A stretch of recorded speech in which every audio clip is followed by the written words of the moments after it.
What is the consumer sentiment and what is it consumers are asking for? Can we call sustainability a mega trend? How do we bring down the cost of sustainability to make it available to the masses? There is no green segment. Consumers, we don't have the time to investigate things to this depth every time we make a purchase. There's also a lot of value in the book, Demand Revolution. Many examples of companies that go bankrupt. Kodak, Blockbuster, and they don't teach you that in a business school. Hello, everyone, and welcome to the Story Behind the Numbers podcast. I'm really happy to have in this episode Nicolai Broby Eckert. To be honest, I found out about Nicolai's work in the last year, and I saw a lot of articles and interviews, and I was really fascinating to see the book, the new upcoming book that I will present you immediately. But before that, hello, Nicolai. Hello, it's nice to be here. Excellent. So let me introduce you very briefly. So Nicolai is the senior partner and co-head of the Nordics at Simon-Kucher in Copenhagen. And he is the co-author of the book that I will share with you immediately, and you will see The Demand Revolution, how consumers are redefining sustainability and transforming the future of business. He co-authored the book with Andreas von der Gaten and Caroline Kathberg. I immediately after I saw the launch of the book and I read a couple of reviews and of course the marketing material around it, I said, okay, I really need to take a look at this book and what was very interesting was that we had a conference at the university in the same time when I wrote to you, which was around fashion. It was called Global Fashion Conference. But the topic was around sustainability and it was around business model. And then I said, okay, I need to get this book to find out more. So I'm really happy again to see you in this podcast episode and to ask you some direct questions related to this. So I'm wondering before we start, what was your motivation maybe to have this book, first of all? Yeah, so I think I started working professionally with sustainability around 10 years ago. As you know, Simon-Kucher is a global strategy house focused on, growth strategy and commercializing the launch of different products, among other things. And a lot of CEOs reached out to me about 10 years ago when they started launching their first green product lines and said, could you help us commercialize this? Could you help us around the value proposition, what segments to target and how to price it correctly? And we did that very successfully. But in the last maybe 5 years, I've started having more and more conversations with CEOs and board members that said, I'm not sure I really believe when consumers say sustainability is important. They're not willing to pay the cost of sustainability, and we cannot cover that difference. So I'm probably going to have to reduce the sustainability initiatives in my firm. And when I heard that, at the same time as in our studies, we do a lot of consumer studies every year, we could see how sustainability is becoming more and more important as a purchasing criteria. So there was some kind of disconnect that I was really curious to understand. And that was the basis for the book. And yeah, I think we started some 3-4 years ago. So it's been quite a thorough process. Great. So now I'm wondering what is the reaction from readers, from businesses related to the book? No, I think we've gotten some very positive feedback. And I think primarily because this is not another sustainability book around how to reduce CO2 footprint and so forth. We really took the consumer angle. So we said we really need to understand what is the consumer sentiment and what is it consumers are asking for and why aren't companies delivering what they're asking for. And there's been a lot of positive feedback on that in particular. So the work we've done around consumer segments and archetypes, but also around what are then the strategic plays you can adopt in order to successfully commercialize sustainability. So you mentioned a couple of points, and this is something that I hear frequently also in my conversation with students, for instance, at the university. They mention a lot sustainability whenever it comes to the purchase. But on the other side, what is from your studies their willingness to pay more for that? Because that becomes a pressure point in terms of the margins for businesses. Yes, absolutely. And maybe I will a bit of a longer explanation because this is one of the main, you could say fatal disconnects between consumers and businesses. So what we've seen is sustainability has moved from something in the fringes, so small segments of consumers willing to pay a premium to be more sustainable, to a mass market movement. But there's a big difference between willingness to pay and ability to pay. And when you're talking about mass consumers, they cannot afford a premiumization on their daily lives. We just had a cost of living crisis. That was a 6% inflation. In many cases, today's green solutions are 10, 20, 30, maybe even 40% more expensive than a normal solution. And consumers cannot afford that. So the main disconnect, I think, and what we're arguing in the book, is that companies have seen sustainability as an add-on. So we have the existing business model, the existing products. Now we just add green on top, which of course makes it more expensive. So a lot of companies haven't really looked at how do we bring down the cost of sustainability to make it available to the masses. And this is a really important point in the book because we believe, based on the consumer research, that there is a pent-up demand for green products. So consumers are really asking for this. And in lack of green products, they're making other choices. They're buying secondhand clothing. They might even do anti-consumption. They might rent an Airbnb instead of a hotel because that's more sharing and that than building a brand new hotel and so forth. So they're finding other means of being green or more green.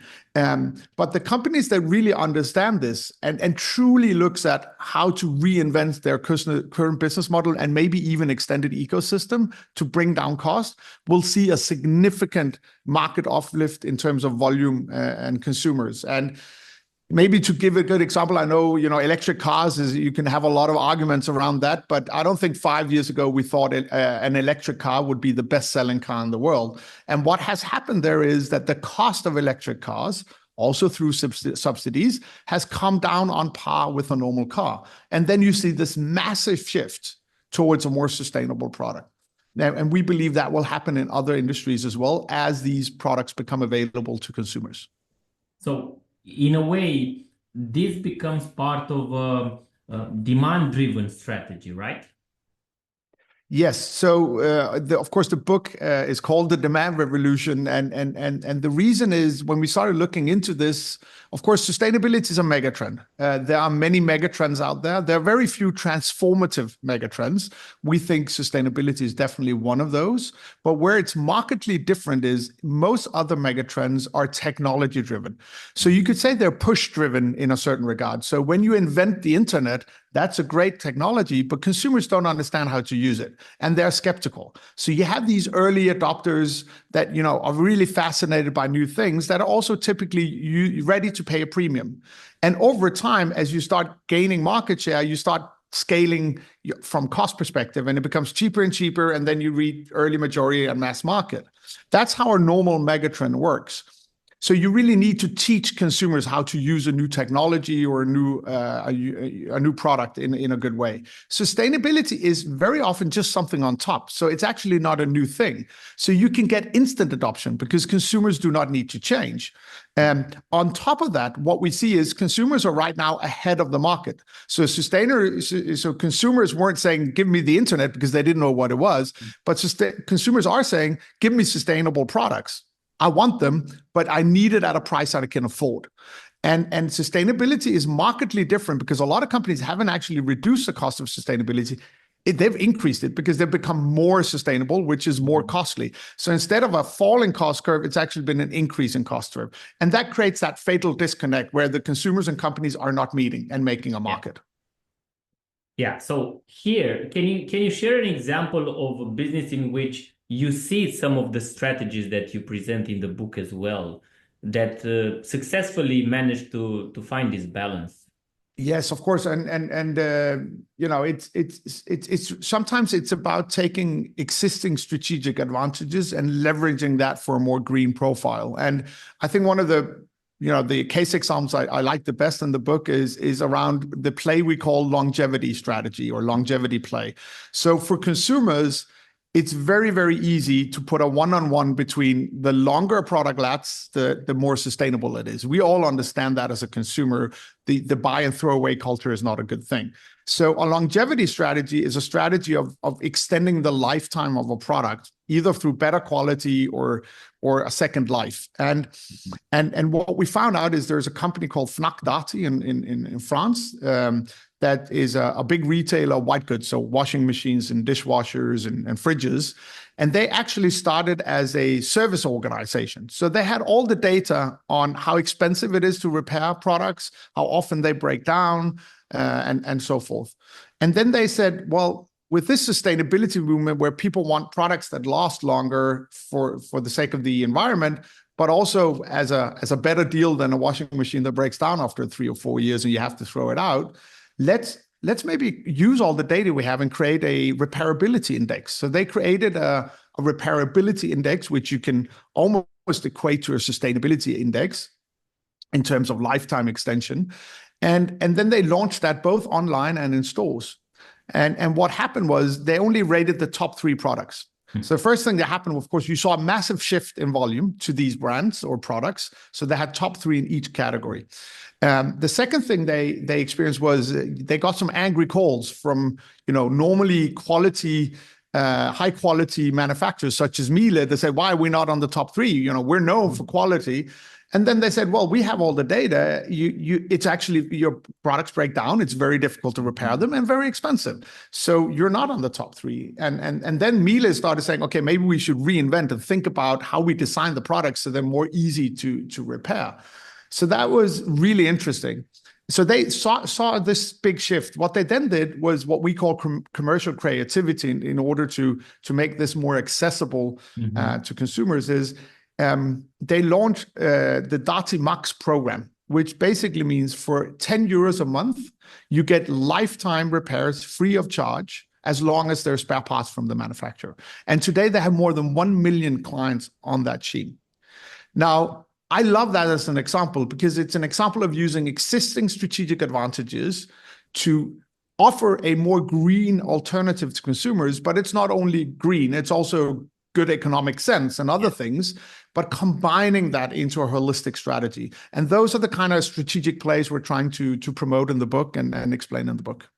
So in a way, if we look at this from the demand revolution point of view, can this impact for company? Can we see an impact also on the traditional marketing strategies?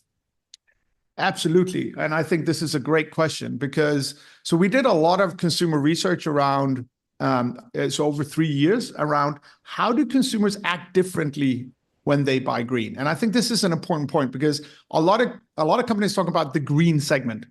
We're actually killing that notion. There is no green segments. There's more or less green consumers. It's just a question of how many categories are they green within. So when a consumer says, now I want to be green in a category, and here are the interesting facts. They spend up to 4 times longer looking for the right product and brand. That is a gift to any marketing organization because normally it's very difficult to get through the noise. But that also means you cannot get away with high-level messaging because the consumers are actually going to look into it. They're going to ask friends, advocates, promoters on social media, and they're going to look into the material because they really want to make a green choice. But that also means they're more likely to shift brand. Also a gift for companies if you use this to take market share, even past 40. So usually somebody like me that's 50 is a lost case. I'm stuck with the brands I now have lived with for a long time. But here we're ready to shift brands. I was previously a Range Rover client for many, many years, and I have a Tesla now as a good example of this. Thirdly, once they've shifted brand, they're much more likely to stay with that brand. The reason is, as consumers, we don't have the time to investigate things to this depth every time we make a purchase. So once we've chosen somebody in the category, if they live up to what they told us, we will stay with that brand. And not only that, we'll be more likely to buy other products with that brand, which means now we know that they have a green profile.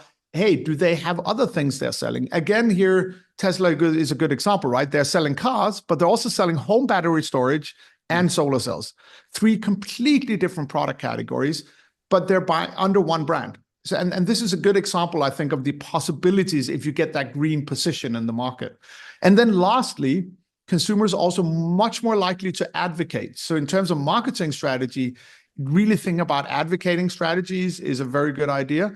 And the reason for that is they're not advocating a brand, in their view, they're advocating a personal choice, which is also a very, very big difference. So I think this has some very big implications for how you should go to market with a product, how you should market it, and what strategies apply from a marketing perspective.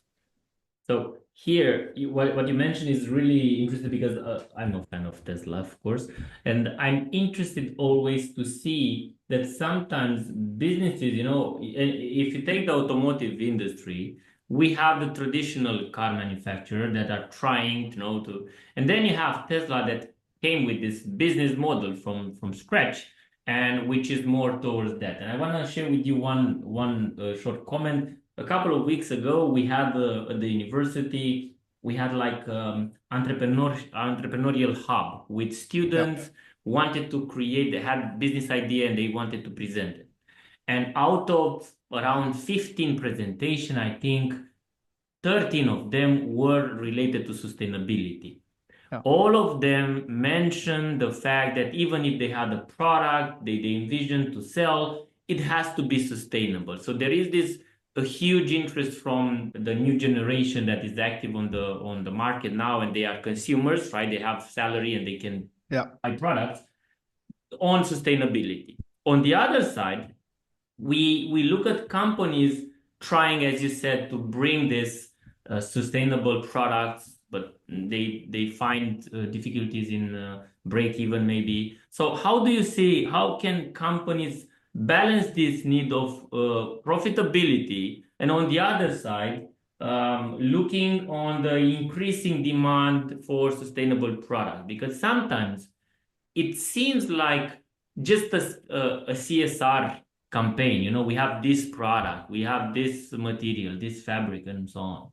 Yeah, I think that's also an excellent question, right? So and a very difficult one to answer. So of course, the challenge in any big transformation, any big megatrend, when it really hits, we have plenty of examples. Kodak, Blockbuster, many examples of companies that go bankrupt. They don't go bankrupt because they don't see this trend. Kodak invented digital film, so it's not like they didn't know that this was going to happen. The challenge was, how do we successfully dismantle one of the most profitable ecosystems in the world at the same time as we build a new ecosystem? That is what they failed to do, and they don't teach you that in a business school. Maybe where you teach, but we could help maybe. But this is very, very difficult, and it is partly sacrificing current profits for future profits, which is why I think longer-term ownership models, such as family-owned companies or PE-owned companies, actually have an advantage when it comes to the green transition, because they can make more of those choices. But in the end, you need to make a profit as a company. And that's also where I think companies are making a lot of mistakes around sustainability, because they need to be ruthless in looking at their existing business model, saying, how do we take out costs? Because the only way to tap into this market is to get a reasonable price. I'm not saying consumers aren't willing to pay a certain premium, a bigger premium if it's a green and a better product, and that would be a very good combination. But they need to be ruthless in how to take out costs. And I think a lot of automotive manufacturers, when they were looking at Tesla, they were saying, oh yeah, well, they will break the market open as soon as it becomes a certain market share. We'll go in and we're the big manufacturing champions, then we'll do it better than them. But they didn't look at how Tesla ruthlessly took cost out of that value chain. Number one, they're not selling through dealers. That is a saving, a pretty big saving. Of course, car manufacturers aren't making money on the sale of the car. Actually, it's more on the spare parts, as we all know. But the problem with their dealer network is they make all their money on service, and there's very little service on electric cars. So already they're locked into a business model, an ecosystem that doesn't work in the future. Secondly, Tesla reinvented how you manufacture a car. I'm not sure about the data here, but I heard in one study that Tesla produces 4 Model Y at the same speed as Volkswagen produces 1 ID.4. That says a little bit about the advantage Tesla have. I think Tesla makes about 4,500 euro a car, and a lot of the other manufacturers are losing money for every electric car they manufacture. So in my view, the automotive industry is what we refer to in the book as in the death zone, right? In the death valley. They're currently struggling to survive. And I think we'll see a lot of car companies go bankrupt because they thought they could take an existing product, just put in a battery, and then they'd be good. But what Tesla has done is really take out cost in how to manufacture a car, both in terms of footprint, but also, and therefore CapEx investments, but also in the actual cost of producing the car. And when they move to 48-volt architecture, that's another big movement in terms of taking out cost. And that's the similar type of approach that I think companies need to take to sustainability in other areas if they want to do this. And on the point that you said, there's a lot of value in what you said, but of course also a lot of value in the book. I'm interested from when we're looking at the large companies, who should read this book? Who is the target of this book? Yeah, so this is really a C-suite book. So for me, it's for board members, it's for CEOs, head of strategy. It could also, of course, relevant for head of sustainability, head of sales, head of marketing. I think it really has a breadth. And then, of course, people that have a passion or interest for sustainability, of course, it makes sense. But that's the target group for the book, so to speak. I think one of the challenges with the sustainability departments recently is that it's become more of a compliance and risk mitigation department than an actual green innovation department. And that's a huge challenge because that means companies are spending more money on documenting how green they are than actually innovating new green business models. And yeah, you were touching the point of Tesla and automakers, and I know in the book that you have also, I have a note here on a very interesting subchapter on who will be the victims of sustainability megatrend. Do we see in sustainability, can we call sustainability a megatrend, like you said here? I definitely think so. And I mean, sustainability is not new. It's been around since the 60s, 70s, right? So that is the definition of a megatrend. It's a trend that influences consumers over a long period of time. I also think it's transformative. And that's what I mean with really changing business models and killing current giants and creating new giants. And we've seen it in the automotive industry. We're seeing it in the energy transition. Solar and battery is now cheaper than any other form of energy. And that will completely change the energy landscape. And of course, we're waiting to see other examples. And then you could argue, well, why haven't we seen them? Well, if nobody's created that affordable product, you're not going to see that market uptake, right? So we are seeing some examples of this. We're seeing Patagonia taking a strong position in this, of course, as a case everybody knows. But you're also seeing smaller companies that do niche plays on sustainability in certain industries and start taking significant market share. So around your question around how boards and leadership teams should think about this, I think the first step is to look at two things. So one is, what's the speed of change in our industry? So do we already have, startups or incumbents moving fast in the direction? This also has to do with how important this is to consumers. What industry are you in? There are certain segments or industries where consumers are more dedicated to sustainability than others. So I think that's the first one, to know what's the speed. The second is, what's the impact on the business model and ecosystem? If you're a retailer, the impact is rather small because the CO2 footprint is mainly what you're selling. But if you're a fashion company, the whole design of that industry is fast fashion, which is inherently unsustainable. So that's a full ecosystem and business model change.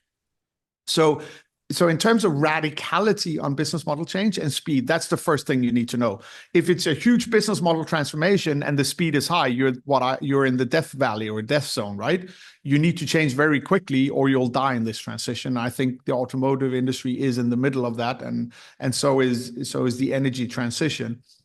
So I think that's the first thing to do. And then the second thing to do, of course, is to understand, again, is this an ecosystem change? Where should we lead that ecosystem change? Are we big enough to lead it?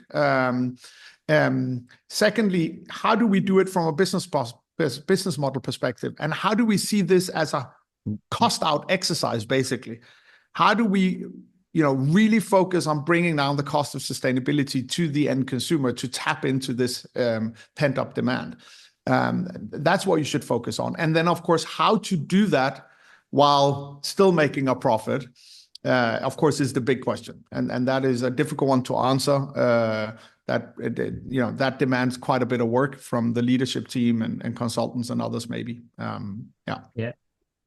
Anyway, I think that this is one of the best book that I read this year, and thank you very much, because it touches the essence of how I look at sustainability, which is going to the foundation, adding data, looking at the consumer preference, even changing the business model.